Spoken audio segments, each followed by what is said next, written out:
Hey, Steve. Hey, Steve, what the heck? What do you got here? We got a little guy here, a little female pup. Oh, my Lord. So this show has a puppy in it. Who doesn't love puppies? That's right. You guys are going to really like this. We're interviewing our 50 summon of our second part to our 3-part series. And this, Lynn, your sister, she's a rock star, serial entrepreneur, just has a different view of life and how to make things work really for her, but in a very cool fashion. You're going to love this show. And the puppy will be there the whole time, so if you're bored of us, stick around. That's right.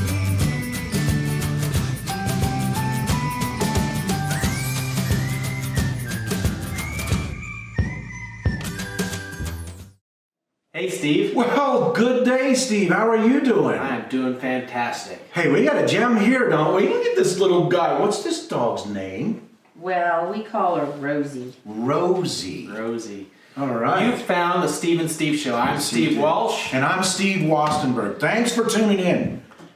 Have you subscribed? Right. Well, we have a guest first. We do have a guest.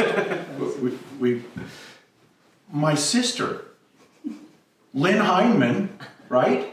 And you've known Lynn for a long time as well. Lynn is an entrepreneur, a crazy lady. What else is she? Shoot.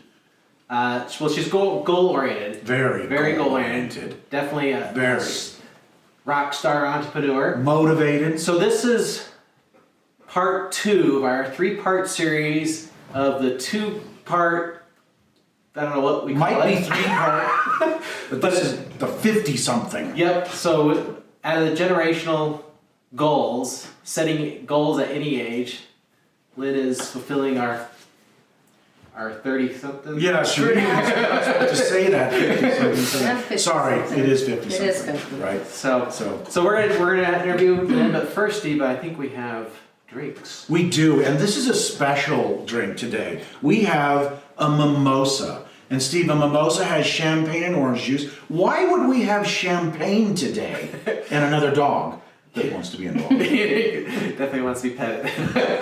Why would we have champagne today? Because this episode is our 52nd episode. Wow. So one whole year. Cheers. Cheers. Doesn't that make you kind of special? I love to be special. Oh, that's tasty. That's good. That's good. That's with some Prosecco. All right, let's kick this off. Are you nervous, Lynn? Nope, I got my puppy. Oh, so before we start in with the first question, I do want to ask our thank you audience for watching us. Please hit that subscribe button and that bell for your notifications so you get notified for our next video. But certainly make sure you hit that subscribe and let all your friends and family know about us. And especially that last one, friends, family, acquaintances, the person you met on the street. I mean, we're really growing, Steve. It's starting to really kick off and get some real critical mass here. And we are excited that all of you have done that. So keep on hitting subscribe and tell everybody. Absolutely. Okay, Lynn. Here you go. This is it. Not to put any pressure on you. What am I doing? So go ahead, Steve. Yeah. So first question, we just want to get people to get to know you a little bit. So if you want to give like a little bit of background, like how you got to where you're at today. So just kind of like a quick background. Quick. And speak loud because, we got to do it. Because the camera is way over there. Yeah. Okay. Well, my motto has always been, as a kid, telling my kids, figure out what you love and find a way to make money at it. Take what you love and find a way to make money at it so that you can do more of it. That's great, right? Much Monetize your joy. It makes work fun. I mean, let's face it. We work, a third of our life at least? More than a third, about 2/3, right? Yeah. So every day you get up and you're excited to This is go my to- office. Oh, man. Who wouldn't like Love an it. office like With a this? little dog like this in it? And we have cow TV out here. We have cows out in the pasture, so we get All right, this is awesome. TV. Lynn, I kind of grew up with you, okay? So I knew you when you were a lot younger. But I'd like you to actually tell us, have you always had this entrepreneurial vision? Or is it something that came about? How did you become It's my mom's fault. Your mom's fault. Yep. That's my mom too. Yep. This is not. What did she do? This is not a therapy session. No. Play mom for anything. I wanted Adidas because I wanted to be cool. The shoes, Adidas? Mm-hmm. And we had to have J.C. Penney shoes instead. I remember that. I always had J.C. Penney. You didn't care because you didn't really want to be that cool. You I didn't just really sat in your care. chair and read. So you guys were J.C. Penney kids? Well, we were on a Kmart. budget. You Kmart. know? Well, I was gonna say because that's one up on our family because we were Kmart kids. We were Kmart too. J.C. Penney's was anyhow. Anyway. I wanted Adidas, so Mom would just say, "Well, that's fine, honey. You just have to figure out how you're going to pay for it." So I love that. I did. How'd you so- pay for it? Well, before we go ahead. a side story, did you know that J.C. Penney's started?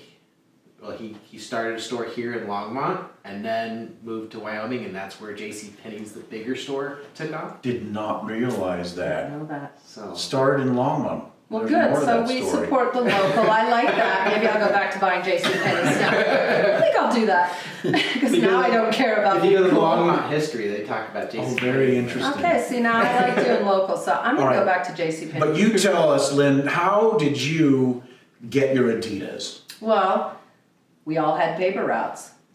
We would all I do remember that. do our paper routes. In fact, walk down the living room on Christmas morning so we couldn't see the presents until we got done with our paper routes. But you guys, meaning my brother and my other brother, did their paper routes on their bike. Yeah. I've always been horse crazy, so I did my paper route on my horse. I do remember that. You had this big paper route bag on the butt of that horse. Yep. And let that horse carry you around while we were dying up those hills and in the my snow. little and dog Bandit, he you were used to sit in the other smart pack. even then. Gosh darn. So that's how I got my Adidas. And then So it went from there, and then you Then it just, that went to was school. the mindset to just find a way. I went to UNC for a year, loved teaching, but wanted to ride horses and figure out yeah. how to make money. I want to back up for a second because I know my sister Lynn liked horses since I remember her. She had plastic horses, she had little corrals in the house, and she always said, "Dad, I want a horse." And one day, Well, I had to talk the neighbor into getting me the horse. so you were already Dad learning wasn't going to buy negotiation the horse, too. so I talked our wonderful neighbor Bob Wood God bless his soul. into sharing a horse with me because he liked to go hunting. So we went and I found a horse that was for sale.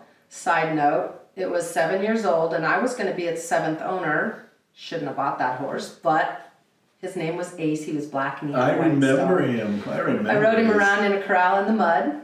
Another bad thing to do to assess how good this horse was.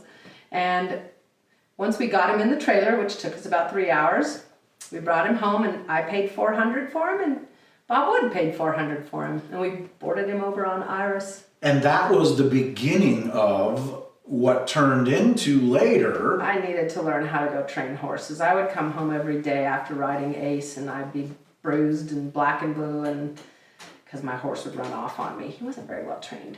But, And- but then you created a whole, you got married after school and you built up. How many horses did you have at the pinnacle of your horse world?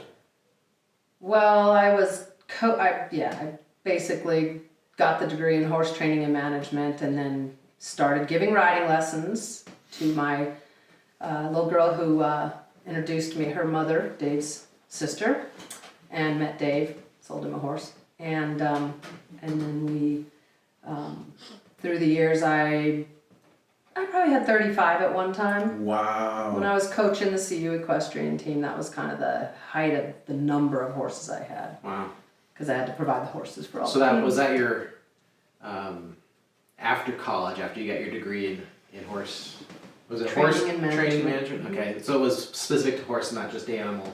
It was specific- it was specific to horse, but it definitely, It I encompassed a lot of animals, right? Animal So you have- management and building a facility. We took classes where I could just draw out my barns. I could bring to life very my cool. childhood basement corrals. Very Bring cool. that to life. That was So pretty fun. so doing horses was that business. That was your first business. Or was it multiple businesses at one time that you had going on?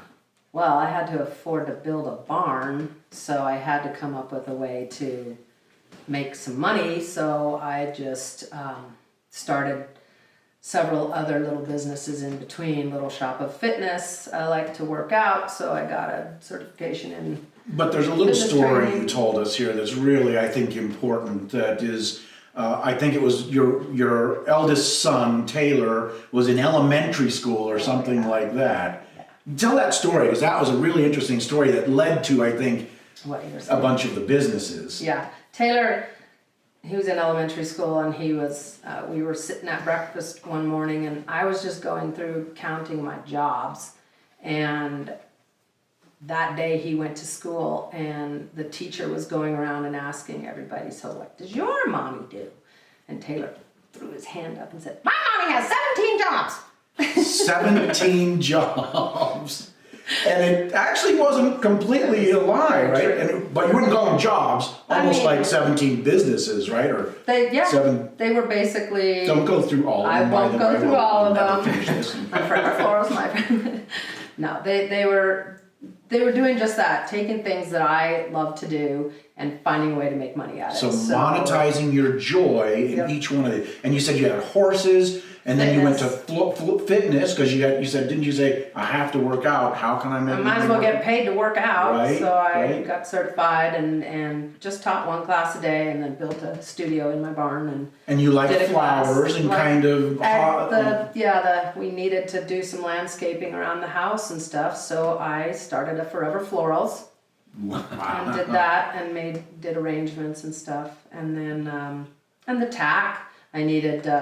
So what is tack? Some of these folks may not saddles, know. bridles, Okay, all the for the show horses. gear, all of that. I started a business called Little Shop of Horses, so that I could purchase all this stuff and then also sell it.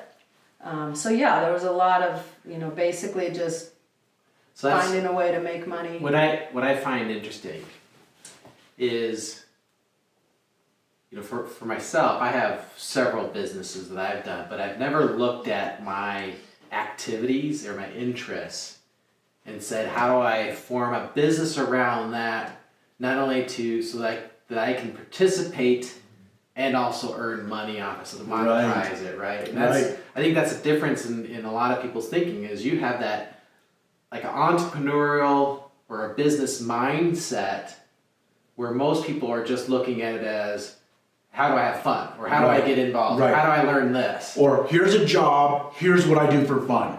Right. Now I want to minimize the amount of time that I spend here and see how much I can maximize here. Whereas you've turned the fun into... Or a need, right? With like fitness. Right. Some people look at fitness as fun, but a lot of people, like myself, and I'm sure you, fitness is like a requirement. Okay, great. Thanks, Steve. And so you were looking for a way to get into fitness, but instead of looking at it as hey, I'm going to go sign up for this class and participate, you looked at it as you took a step back and says, how can I make this work for me? Might as well teach it.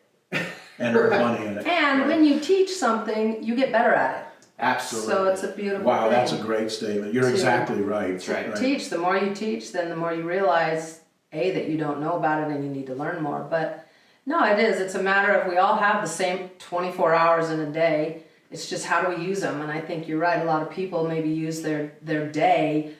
I got to go to work, and then I'll have a couple hours. And I've always wanted to be in control of the entire day. And I mean, still, what we have to do, a lot of people wouldn't want to necessarily go out in the freezing cold and chop ice and move hay and stuff. But you can always find something good about that. Like, I get to be my own boss. And I know it's freezing cold out here, but hey, I got to burn more calories. Yeah. No, that kind of glass half full mentality as opposed to, oh dear. Well, and you have a skill, right? So you can look at something and go, I can turn that into a business. Right. And know that it's a good chance that you're going to be successful at that business because you know what it takes.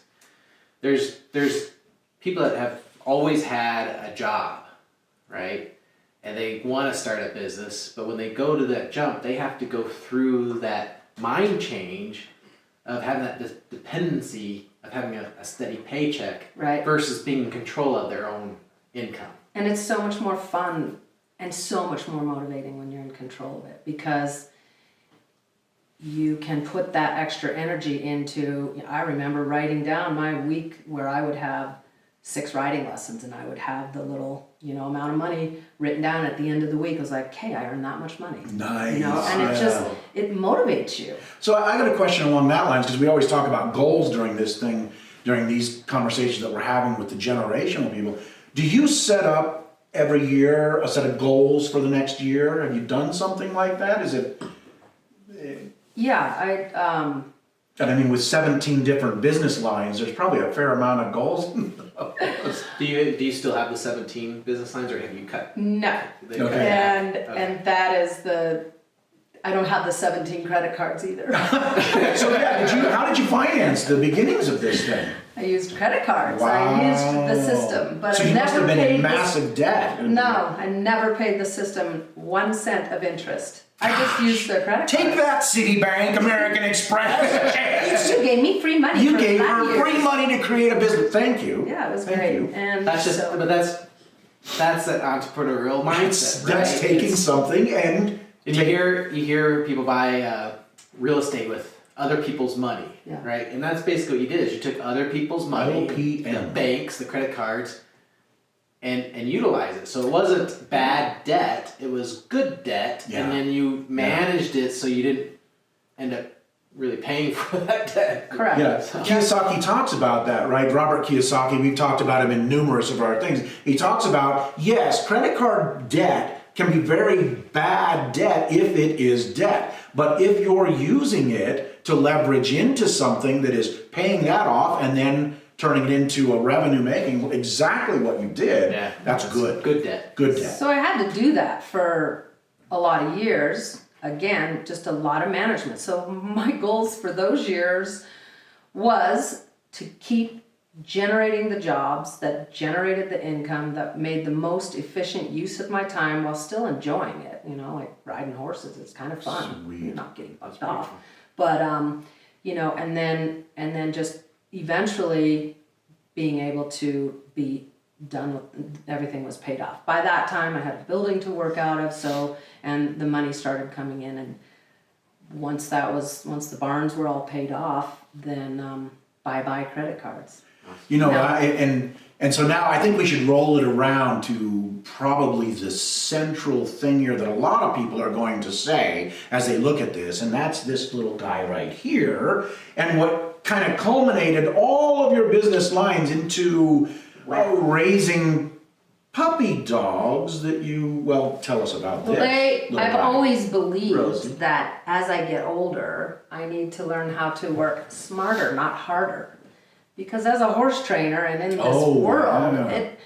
I've had a lot of body parts knocked off and So, yeah, and I am that 50-something approaching that other she looks decade. 30-something though. Bags on my eyes. But so and again, that just kind of naturally fell into place because I started the Welsh Corgis to begin with because they were a livestock dog, and you would either go to horse shows with a Pembroke Welsh Corgi or a Jack Russell Terrier. And if So you were actually at the horse show, We take those. watching, like your entrepreneurial mind is always there, looking around. Man, a lot of these people have these two dogs. That one's ugly, and the Corgi is beautiful. And you said, I wonder if I might be able to monetize that. I love it. I love it. That's that kind of awareness of potential. So you have the entrepreneur always looking for the opportunities, but with raising puppies for a business, you also have the credentials of having that degree and Right. knowing how to do it correctly and so are these like could these be show dogs or what is Oh yeah. No, I mean we definitely have. I put a lot of research into the breeding, into the genetics, into the health, and we had to be set up like this. And I had to have the vet skills to be able to administer subcutaneous fluids and just know the animal management. And then through the years, I've worked on 5 generations of corgis, and we're working into now with the multi-generations on the Bernese Mountain Dogs, and they are imported, and they're out of champion bloodlines. It's a beautiful So, little dog. you know, they're great dogs. And the other thing that's been really fun about this is the opportunity to meet people in all walks of life that I've. Because everybody likes dogs. Everybody Well, loves except dogs. maybe So me, but- I have met. You did for a while. I did. You ruined me on that. Well, So they do love I it. think what's important here is that you've taken what you had from your past Yeah.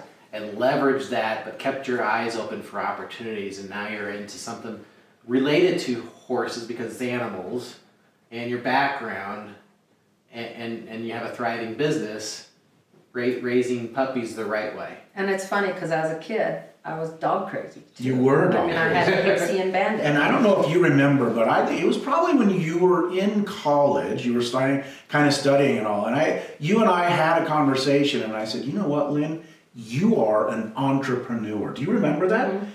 And that was, I had always kind of been out on the fringes and stuff, but not necessarily but I said it about you, that you were an entrepreneur, and I saw your eyes light up then. And boy, you're a quintessential entrepreneur for sure. Yeah. So what about? she's the entrepreneur, and you're just a work in progress. I'm a work in progress. Right? You know, He's still trying to figure out what he loves and yeah, make no, money. I know what I love. I just don't have to tell anybody. Well, we should probably get to we're going to wrap. And, yeah, I had one question Okay. about your goals. So, with all the entrepreneurial and what you've done to have that mindset and work with all the different things that you've been working. Did you do reading on that stuff? How did you learn around like to be efficient with your drive? Did you read stuff on how to set goals? Did you read stuff on how to manage the credit cards? Where did you learn? and how do you stay tuned? The same. Well, I did have 8 years of college, even though I only have a 2-year degree. Okay. And so, you know, that taught me how to read and, you know, the skills that we come out of with the college education. Okay. So, But do you stay up on that as well? Do you read kind of maybe books that might inspire you? Do you? Why? You know, now I just work. You said your network too. You met a lot of people all Yeah, through these mine years, is more and a lot of mentors probably, Yes. right? So then, Within so that? you get it from your mentors or people that you've met and just discussions with them, and then do you do some digging after that once you hear an idea, like research type digging, or do you just continue to talk to people about stuff?